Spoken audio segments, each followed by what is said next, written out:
اگر ایک لفظ بولنے میں مکمل روانی اور تال نہیں دے رہا تو اس میں تال پیدا کرنے کے لیے کچھ نہ کچھ شامل کرنا ثقافتی طور پر ناگزیر تھا۔ اور یہ بات یہاں شاندار طریقے سے واضح ہوتی ہے کہ اس لسانی مشکل کو کیسے حل کیا گیا۔ بائیں جانب ہمارے پاس لفظ جھٹ ہے، جس کا ایک حقیقی، باقاعدہ اور ٹھوس مطلب ہے، یعنی اچانک جسمانی جھٹکا، لیکن دائیں جانب لفظ پٹ موجود ہے۔ اب سوال یہ ہے کہ اس پٹ کا کیا مطلب ہو سکتا ہے؟ حقیقت یہ ہے کہ کچھ بھی نہیں، اس کا اپنا کوئی لفظی یا لغوی مطلب سرے سے ہے ہی نہیں۔ اسے محض اس لیے تخلیق کیا گیا تاکہ یہ جھٹ کے ساتھ مل کر ایک زوردار اور کانوں کو بھلی لگنے والی تال بنا سکے۔ پٹ ایک خالصتاً موسیقی کا ساتھی ہے جو جھٹ پٹ کو ایک جاندار اور متحرک لفظ بناتا ہے۔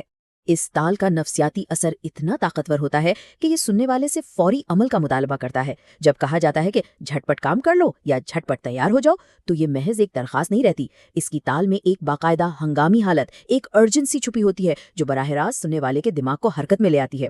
اسی تال کے دیگر شکلیں بھی ابھر کر سامنے آتی ہیں، جیسے کھٹ پٹ، جہاں بنیادی مطلب چاہے جو بھی ہو، لیکن اصل مقصد اسی لسانی دھڑکن اور ردم کو ہر حال میں برقرار رکھنا ہوتا ہے۔ چوتھا حصہ، چٹپٹے چٹخارے دار زبان۔ یہاں ہم تھوڑا سا رکتے ہیں اور اس مزیدار تصور کو محسوس کرتے ہیں۔ یہاں ہماری بنیاد ہے لفظ چٹ۔ یہ لفظ دراصل چٹکارا اور چاٹنے کے عمل سے ماخوذ ہے۔ ذرا تصور میں لائیے زبان پر لگنے والا ایک تیز، کھٹا، میٹھا اور مسالے دار سنسنی خیز احساس۔ جب لفظ چٹ ادا کیا جاتا ہے تو یہ لفظ بذات خود منہ کے اندر ہونے والی اس لذیذ حرکت اور چٹکارے دار سنسنی کی بھرپور نمائندگی کرتا ہے۔ یہ ایک ایسا حسیاتی لفظ ہے جو خالصتاً کھانوں کی دنیا اور ہمارے ذائقے سے جڑا ہوا ہے۔ اور پھر یہاں وہی میوزک کی تال دوبارہ ابھرتی ہے، یعنی لفظ پٹ، لیکن اس بار صورتحال یکسر مختلف ہے۔ چٹپٹ میں اس پٹ کا اضافہ کسی کام کو جلدی کرنے کی تاکید کے لیے بالکل نہیں کیا گیا، بلکہ یہاں اس تال اور ردم کا واحد اور خالص مقصد ذائقے کی شدت کو کئی گنا بڑھا چڑھا کر پیش کرنا ہے۔ یہ ایک موسیقی کے ذریعے زور دینے کا قدیم طریقہ ہے، یہ بتانے کے لیے کہ کھانا صرف لذیذ ہی نہیں بلکہ اس میں ایک بے پناہ شدت، رنگینی اور مزہ کوٹ کوٹ کر بھرا ہوا ہے۔ تو سب سے اہم نقطہ جو یہاں سمجھنے والا ہے وہ یہ کہ یہ تال اور ردھم والا لفظ کھانوں کی اس وسیع دنیا پر کس قدر حاوی ہے۔ چٹپٹا چاٹ ہو، آلو چٹپٹا ہو، چٹپٹی چٹنی ہو، یا پھر ہر گھر میں بے حد پسند کیا جانے والا چٹپٹے آم کا اچار، یہ تمام نام اس وقت تک اپنا اصل مزہ، اپنی کشش ظاہر ہی نہیں کر سکتے جب تک ان کے ساتھ یہ مخصوص تال نہ جڑی ہو۔ زبان کا یہ منفرد ردھم اس خطے کے پکوانوں کی حتمی پہچان بن چکا ہے۔ لیکن کمال کی بات یہ ہے کہ یہ معاملہ صرف کھانوں کے ذائقے تک محدود نہیں رہتا۔ زبان کا یہ خوبصورت اور حسیاتی پہلو انسانی رویوں کی پیچیدگیوں کو بیان کرنے کے لیے بھی بے ساختہ استعمال ہوتا ہے، جیسے ایک شوخ اور پھرتیلا مزاج، کسی کا دیا گیا تیز اور حاضر جوابی سے بھرا چٹپٹا جواب، ایک انتہائی دلچسپ اور سنسنی خیز چٹپٹی کہانی، یا ایک رنگین اور جاندار موڈ۔ ایک کھانے کی چیز کو انسانی رویے اور نفسیات سے تشبیہ دینا یہ ظاہر کرتا ہے کہ زبان میں کتنی لامحدود وسعت ہے اور اس میں موجود ردم کتنی زبردست طاقت رکھتا ہے۔ اب ہم اپنے تجزیے کے 5ویں اور آخری حصے میں داخل ہو رہے ہیں، ری ڈپلیکیشن، یعنی زبان کی تخلیق کا وہ عظیم عمل۔ اس پورے ماسٹر تصور کا سائنسی نام ری ڈپلیکیشن ہے۔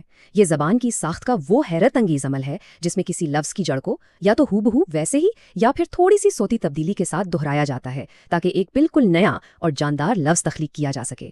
اگر ہم اسے سادہ الفاظ میں سمجھیں تو یہ عین وہی دھڑکن اور موسیقی ہے جس کی کھوج ہم اس تجزیے کے بالکل آغاز سے کر رہے تھے۔ یہ وہ پوشیدہ مشینری ہے جو ہماری روزمرہ کی زبان کو ہر وقت رواں دواں رکھتی ہے۔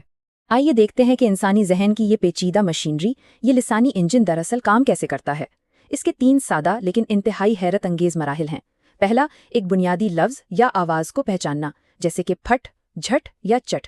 دوسرا مرحلہ، محض اپنے تخیل کی طاقت کا استعمال کرتے ہوئے اس کا ایک ردمک ساتھی ایجاد کرنا جس کا بظاہر کوئی مطلب نہ ہو، بس اس کی آواز میں ایک کشش ہو۔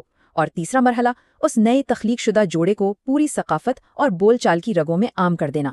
بلا شبہ یہ انسانی تخلیقی صلاحیت اور ارتقاء کا ایک عظیم شاہکار ہے۔ اس تمام گہری بحث اور تجزیے کا جو سب سے بڑا اور بنیادی نچوڑ نکلتا ہے وہ یہ ہے کہ ان الفاظ کے آخر میں جڑنے والی یہ لاحقیں خالصتاً انسانی ذہن کی شاندار اور خود ساختہ ایجاد ہیں۔ ماضی میں انسانی ذہن نے یہ بے معنی آوازیں محض اس لیے ایجاد کیں تاکہ جملوں کو زیادہ پرکشش، زیادہ اثر انگیز اور زیادہ موسیقی سے بھرپور بنایا جا سکے۔ انسان کے اندر ردم اور تال کی جو ایک گہری فطری پیاس موجود تھی، اسی پیاس نے زبان کو ایک بالکل نیا، متحرک اور دلکش روپ عطا کر دیا۔ اور اب آخر میں اسی کے ساتھ ایک بہت ہی گہرا اور غور طلب سوال ذہن میں ابھرتا ہے۔